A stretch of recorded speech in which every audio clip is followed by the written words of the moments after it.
अस्सलाम वालेकुम फ्रेंड। तो था फ्राइडे, मैंने बच्चों को कुर्ता पजामा पहना के तैयार कर दिया था। इनको जाना था इंजेक्शन लगवाने के लिए और मैंने अपने कपड़े भी निकाल लिए थे पहनने के लिए। जुमा था, जल्दी जल्दी ना आना था, सब कुछ जल्दी निपटाना होता है। तो ये बेटे ने बेटी के हाथ में से ये कुछ छीन लिया तो वो रो रही थी। माँ बोले चलो हम आगे दिला देते हैं, कोई बात नहीं, आप रो नहीं। तो वो लेकर जा रहे थे मामा इनका इंजेक्शन लगवाने के लिए बहुत प्यार से। तो वो अपने बेटी के हाथ में तो एक सिरिंज लगा हुआ था, मुश्किल थी, वो मार पाती नहीं बेटे को। तो बेटे तो अपने खामोशी से उतरते हुए जा रहे थे, तो बेटी को आ रहा था गुस्सा। बेटे का हाथ पकड़ना पड़ता क्योंकि डर लगता ही ना गिर ना जाए इस वजह से। तो बेटी ने जो उनका एक चपाटा खी दिया वो भी मारने की कोशिश करने लगी। तो फिर भाई जो है वो बचा रहे थे कि चलो कोई बात नहीं, हम आगे से दिला देंगे, आप परेशान ना हो। तो बेटे को ले गए। फिर यहाँ पे दोनों ग्राउंड में उतर गए थे, नीचे गाड़ी खड़ी थी यहाँ पे। तो ड्राइवर भी फिर इन लोगों के पास जो है पकड़ लेता कि मेरे भाई यहाँ पे मत छोड़ो, यहाँ सांप है। और आया था अभी चला गया है और आप थोड़ा जरा सावधानी बरतो। फिर आ चुके थे वहां से ये लोग। फिर मैंने इन लोगों को सुलाने की कोशिश करी, तो दोनों में से कोई नहीं सो रहा था क्योंकि मैं जोहर की नमाज पढ़ ली थी इस वजह से। तो बेटी भी इधर आ गई थी, बेटे भी इधर आ गए। तो मैंने कहा चलिए कोई बात नहीं, जब तक मुझे नमाज पढ़ ली मैं कुरान शरीफ पढ़ ली हूँ, बच्चों को भी देखना चाहिए माँ हमारे माँ बाप क्या करते हैं, क्योंकि फिर वही बच्चों पे असर पड़ता है इस वजह से।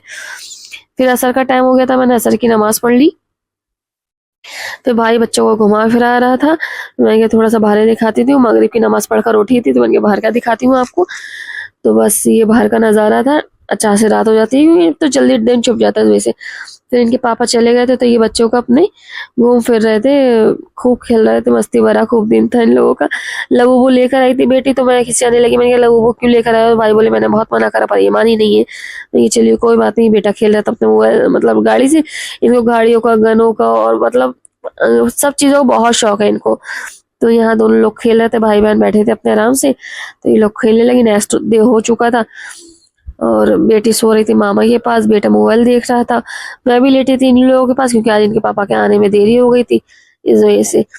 तो बेटा हंसने लगा, पता नहीं क्या मोबाइल में देखा, कुछ कुछ समझ में आया होगा तो हंसने लगा था देखकर, पता नहीं क्या समझ रहा था, पता ही नहीं चला मुझे ये करने की क्या कोशिश कर रहा था। मैंने कहा लो शूट लेती हूँ इनका। तो ये हंसने लगे थे। फिर अपने आप शांति से खुद बैठ भी गए थे। फिर इनके पापा का आने का टाइम हो रहा था, मैं कहा बेटा उठ जाओ क्योंकि उनके पापा आने वाले। पापा खैर आ चुके थे, वो मैं शूट ले ही नहीं पाई हूँ। फिर उसके बाद इनको मखाने वगैरह करके दिए, चाय वाय हम लोगों ने पी। बेटी फिर मोबाइल देखने लगी, बेटा खेलने के लिए अपने उड़ गए थे पैप्सी खेल रहा था, इसमें वो भर रहा था क्या बोलते हैं उसको, मखाने भर लिए थे और खेला जा रहा था ता ता वाला।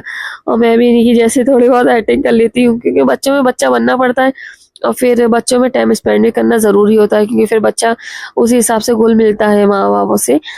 तो इस वजह से फिर मैं बच्चे की नकल उतार रही थी क्या कि वो ऐसे मुंह बनाता है, तो फिर मैं भी फेस ऐसे बनाकर दिखा रही थी।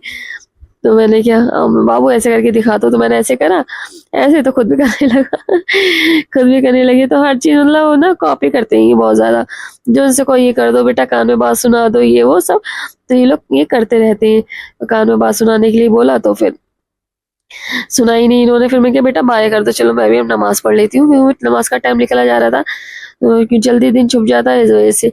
तो असर की नमाज पढ़ ली थी, मैंने कहा जल्दी पढ़ लूँ, टाइम से फ्री हो जाते हैं ना, ठीक रहता है। फिर इन लोगों कपड़े वपड़े चेंज करे क्योंकि इनके पापा बोले ना जा रहे हैं बच्चे बाहर घूमने के लिए, कपड़े चेंज कर दो। बच्चे जा रहे थे बाहर, तो मैं नमाज पढ़ने चली गई थी, बच्चे बाहर जा चुके थे। फिर उसके बाद ये बच्चे बाहर का गाड़ी वाड़ी में बैठे थे भाई, और ये फिर बाबू लोग बच्चे लोग खेल रहे थे, खूब ज़्यादा एंजॉय करते हुए जाते हैं अच्छे अच्छे से। तो थोड़ा ज़रा इनका ना बच्चों का मूड फ्रेश हो जाता है।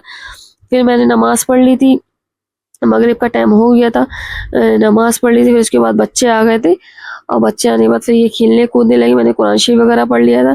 फिर इनके पापा चले गए और पापा को छोड़कर ये ऊपर आ नहीं रहे थे। बाबू कह रहे थे बेटा कि मुझे गोद में ले लो, मामा ने लिया नहीं, जैसे कभी कदार बस तफरी कर लिया था, वरना लेकर ही आती है वो ज़्यादा जल्दी बाबू को। तो वो अपने आ गए थे। फिर भाई लेट ऑफ करने लगा कि डर जाए, डरता तो वो खैर किसी से भी नहीं है। तो अपने वो आ गए थे अपना भी चढ़ते हुए। तो मैंने कहा ठीक है, चलना भी कैसे आएगा, चढ़ तो जाते, पहले ऐसे ही चलने आया तो काफ़ी टाइम हो गया चलते चलते। तो अपने ये आ गए थे। मैंने सोचा अब इन लोगों को दूध वगैरह दे के अब सुलाने की कोशिश करती हूँ। बेटे को मैंने दवाई पिला दी थी। फिर उसके बाद ये लोग किले से खेलने लगे, बेटे जो है मोबाइल देखने लगे और ये इनको मोबाइल, थोड़ी देर मोबाइल देखते हैं फिर अपने खेलने में लग जाते हैं, बस इनका तो यही रहता है। तो ये भाई के साथ खेल रहे थे, मारा पिटाई कुटाई बस ऐसे ही चलती रहती इन लोगों में। तो ये मामा के साथ खूब ज़्यादा मस्ती करते रहते हैं, मामा इनके साथ, ये मामा के साथ। वीडियो अच्छी लगी हो बच्चों के साथ तो लाइक कमेंट शेयर ज़रूर कीजिएगा और दुआ में याद रखिएगा ऐसी ही जैसे मुस्कुराते रहिए, घर में प्यार बांटते रहिए एक दूसरे के साथ। ये जिंदगी में और कुछ नहीं है। और बाकी यही बच्चों के पास खुशहाली पल है। Thank you for watching. अल्लाह हाफिज। मिलती हूँ नेक्स्ट ब्लॉग में। जब तक के लिए दुआ में याद रखिए, प्यार बांटिए। अल्लाह हाफिज।